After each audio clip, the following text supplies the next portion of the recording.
कुर्मी और कोयरियों को साथ लाना नीतीश कुमार की प्राथमिकता थी और उपेंद्र कुशवाहा को साथ ला करके वो तय कर चुके हैं।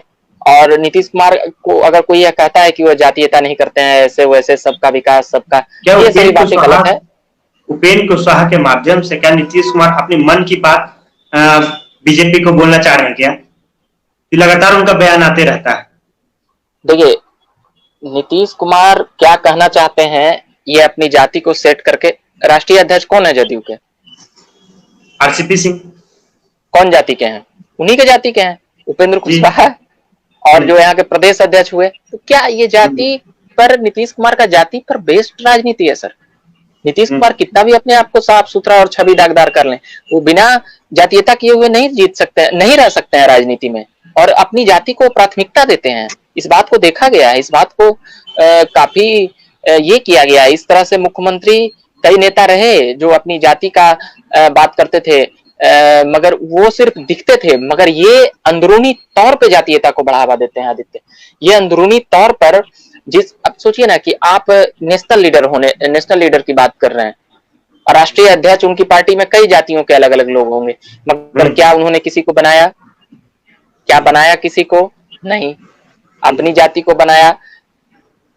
लघु समीकरण के ही तहत प्रदेश अध्यक्ष यहाँ नियुक्त किया ना। उपेंद्र कुशवाहा को अहम जिम्मेदारी दी आरसीपी सिंह के बाद, दिया ना। क्या बात करेंगे ये लोग? और प्रधानमंत्री का सपना देखते हैं, वो देख सकते हैं, स्वतंत्र हैं वो ऐसे लोग। क्या कहा जाए इस पे? क्या नीतीश कुमार प्रधानमंत्री का सपना देखने लगे हैं क्या फिर से? क्या थर्ड फ्रंट बनाने की बात दिमाग में नीतीश कुमार के आने लगी है क्या? नहीं, पहले तो मैं पिछला सवाल क्लियर करना चाहूंगा, फिर इस पे आऊंगा। मैं जो बातें बतला रहा था कि जब भी कोई नेता 15 साल सत्ता में रह जाता है, तो आप ध्यान दीजिएगा कि 15 साल और 20वां साल, मतलब कि ये चौथा टर्म है जी। उंगली देख रहे हैं, मतलब कि ये चौथा टर्म है। किसी भी नेता के लिए उपलब्धि तो है ही, जन समर्थन उनके प्रति है, भले उनकी पार्टी संगठन नहीं मजबूत है, कई काम बिहार में नहीं हुए हैं स्वास्थ्य व्यवस्था पर, हम लगातार लिखते और बोलते रहते हैं, मगर जब वो चौथी बार उन्हीं के चेहरे पर, एनडीए के घटक दल और एक बार महागठबंधन के तहत उन्हीं के चेहरे पर आई है बिहार में सरकार, तो फिर सभी नेता जानते हैं कि जब भी कोई नेता, और 2 दशक का ये टर्म हो गया, 2 दशक का ये टर्म हो जाएगा 5 से 25 का, तो सभी नेता जानते हैं कि जनता का माहौल क्या है, क्योंकि उसके खिलाफ बातें जुड़ाने के लिए अधिक मुद्दे हैं। तभी आप चिराग पासवान को देखेंगे, फिर आप देखिएगा कि जीतन राम मांझी भी अलग लाइन धर लेते हैं। उपेंद्र कुशवाहा ने अलग लाइन धरा, मगर फिर जान गए कि किधर आने में भलाई, मतलब पॉलिटिकल बैकग्राउंड बची रह सकती है, पॉलिटिकल बैकग्राउंड चलाई जा सकती है। तो टुन्ना पांडे ने भी वही किया। और अगर अभी के दौर में अगर नीतीश कुमार को आप गलत नहीं कहिएगा, तो फिर आगे की राजनीति कैसे करिएगा, यह भी एक बात है। और बिहार सरकार में तो कमियां हैं ही, ये बातें हैं। और अभी वाला जो आपका सवाल था कि क्या था कि मेरा सवाल ये था कि 15 साल नीतीश कुमार ने पूरा कर दिया, 10 महीने अगर छोड़ दी जाए, जब जीतन राम मांझी मुख्यमंत्री चुने गए थे, तो क्या नीतीश कुमार जी के दिमाग में प्रधानमंत्री बनने का सपना फिर से क्या जिंदा हो चुका है? क्या वो थर्ड फ्रंट बनाने का सोच रहे हैं क्या? हाँ, ये सवाल बहुत अच्छा है आदित्य जी। जीतन राम मांझी का 10 महीना, ठीक है, कोई नेता अगर मुख्यमंत्री तक पहुंच गया, ठीक है, कोई भी नेता अगर मुख्यमंत्री तक पहुंच गया, जैसे कि जब कोई 10th करता है तो लगता है ना कि 12th भी कर लें। कोई नेता अगर मुख्यमंत्री तक पहुंच गया, बन गए हैं मुख्यमंत्री, तो इसके बाद देश में मुख्यमंत्री के बाद क्या पद रहता है? कैबिनेट रैंक के मंत्री तो, हाँ, कैबिनेट रैंक के मंत्री तो वो पहले भी रह चुके हैं, 6 टर्म एमपी जीत चुके हैं, मंत्री रह चुके हैं वो केंद्र में। हाँ, 6 बार लगातार एमपी भी रहे हैं। और मुख्यमंत्री के बाद क्या दायित्व होता है आप बताइए? प्रधानमंत्री। तो इसी बात को लेकर 2010 से ही मतभेद चल रहा है, 2013 में भी मतभेद हो चुका है। तो ये बातें तो क्लियर है कि कोई भी नेता प्रधानमंत्री बनना चाहेगा, कोई भी नेता, अगर वो नहीं बोलता है तो फिर वो गलत बोल रहा है। मुख्यमंत्री आप हैं, ठीक है, आप में क्षमता है नहीं, आप उन्हें प्रधानमंत्री का शपथ दिलाकर बोलिए जो नहीं बोल रहे हैं, क्या वह नहीं बनेंगे प्रधान? कौन नहीं चाहेगा देश का प्रधानमंत्री बनना भाई? ये साफ है, कौन नहीं चाहेगा कि हम बहुत अच्छे से अच्छे पद पे जाएं, बहुत अच्छे दायित्व में जाएं, हाँ, वैसे वैसे लोग नहीं जाएंगे जो अपना एक अलग सेक्टर, अलग मनोज। अब जो राजनीति में ही है, मुख्यमंत्री भी है, तो प्रधानमंत्री बनना चाहेंगे। मगर क्या आपकी पार्टी की क्षमता है, क्या आप में वो ऐसी क्षमता है, क्या आप में वो ऐसा गुण है, क्या आप चुनाव में 272 सीटें ला सकते हैं? ये सभी बातें, बहुत सी बातें हैं जो महत्वपूर्ण होती है। वो बातें शायद नीतीश कुमार जी नहीं समझे, मगर एक सेकंड माफी चाहते हैं जी। हाँ, नीतीश कुमार जी अगर वो चाहते हैं कि, और ये वास्तविक बात है कि थर्ड फ्रंट का लीडर वो खुद हैं, थर्ड फ्रंट का लीडर वो रह चुके हैं। जब एक बार 2015 में वो बिहार में महागठबंधन का 250 से ज्यादा सीटें जीत लेते हैं, 3/4 सीटें बिहार में जीत जाते हैं लालू जी के साथ आकर के। फिर उसके बाद जिस तरह से वो सबको एक कर रहे थे, मुलायम सिंह यादव का उस वक्त से ठीक था, और भी बहुत नेता थे, शरद यादव साथ थे, पर ऐसा लगा उन्हें कि हम कुछ कर नहीं पा रहे हैं, जम नहीं पा रहा है ये लोग मेरा, तो फिर पलटी मार देते हैं नीतीश जी कि हम बीजेपी में, बिहार के हित में हम गठबंधन करते हैं। अगर नीतीश कुमार प्रधानमंत्री की ओर जाते हैं, थर्ड फ्रंट बना लेते हैं, बीजेपी से अलग हो जाते हैं, तो क्या ये समय है, क्या नीतीश कुमार हट सकते हैं बीजेपी से, एनडीए छोड़कर महागठबंधन की ओर जा सकते हैं क्या? नीतीश कुमार अभी मुख्यमंत्री है और वो जिस उम्र के पड़ाव में है, ठीक है, वो जिस उम्र के पड़ाव में है और जितनी बार वो मुख्यमंत्री का शपथ ले चुके हैं, शायद हमें ध्यान होगा तो लगभग 7 बार वो शपथ ले चुके हैं जी। 7 बार वो शपथ ले चुके हैं मुख्यमंत्री का। इस देश में बहुत ही कम लोग 7 बार शपथ लिए होंगे, या शायद ही कोई होंगे तो लिए होंगे। अब बात है कि वो प्रधानमंत्री का क्या बोले, मैं शब्द भूल जा रहा हूँ। क्या प्रधानमंत्री का सपना देखने लगे हैं क्या, यही सब था क्या? हाँ, बिल्कुल, सपना तो कब से देख रहे हैं, 10 सालों से देख रहे हैं, 10 सालों से देख रहे हैं सपना। और वो थर्ड फ्रंट प्रधानमंत्री बनना चाह रहे हैं, ठीक है, और प्रधानमंत्री बनना चाह रहे हैं, तो क्या आपको नहीं लगता कि बिहार में हो सकता है हाथ मुख्यमंत्री का चेहरा हो सकते हैं तेजस्वी यादव हो जाए, कि समझौता तो नीतीश कुमार नहीं करेंगे?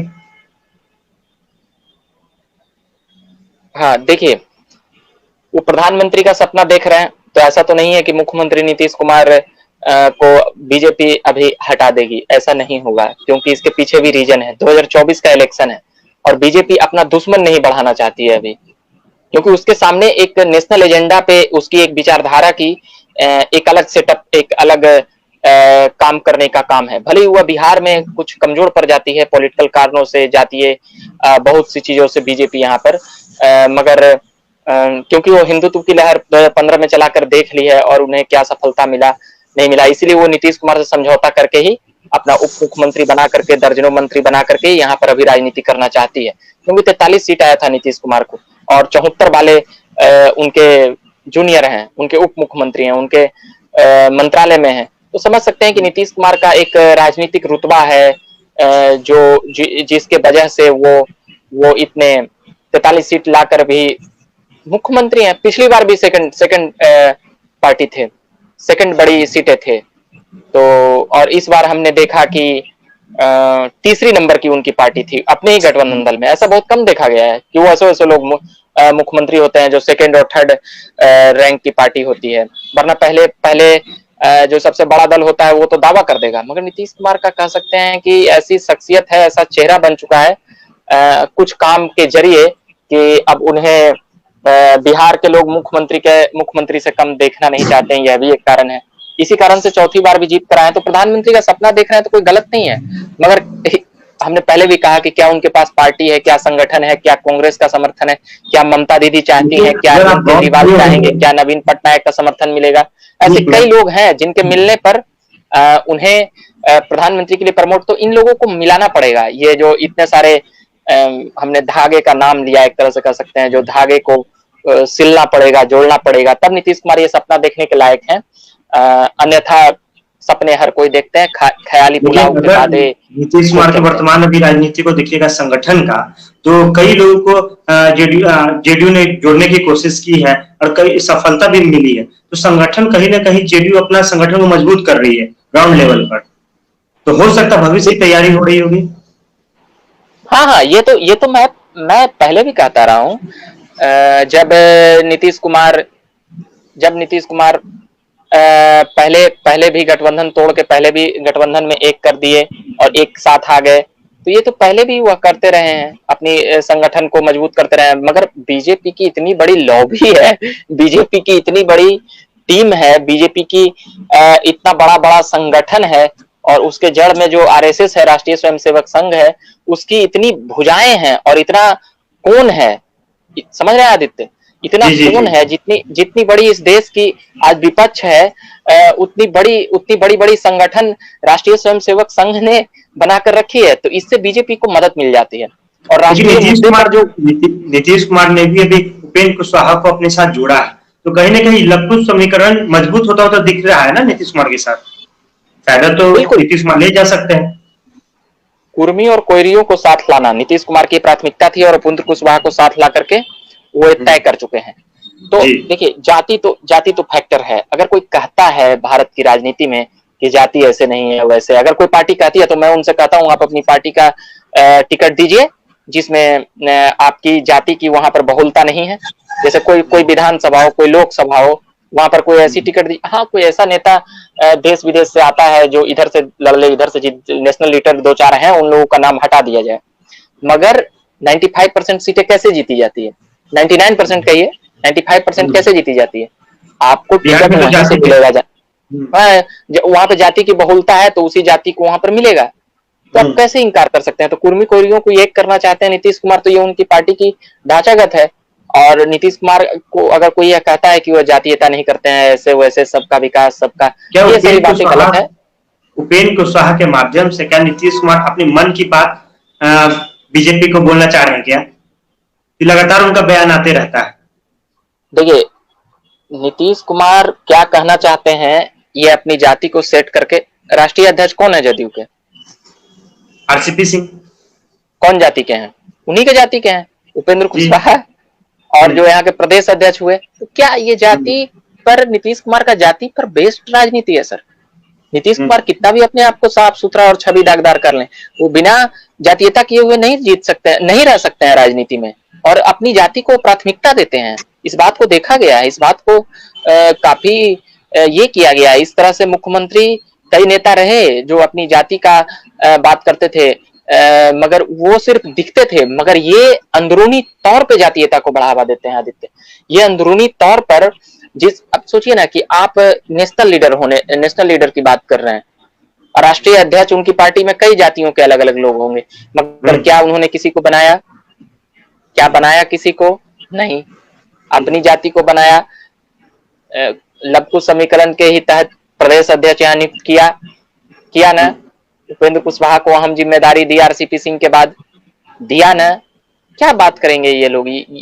और प्रधानमंत्री का सपना देखते हैं, वो देख सकते हैं, स्वतंत्र हैं वो ऐसे लोग, क्या कहा जाए इस पे?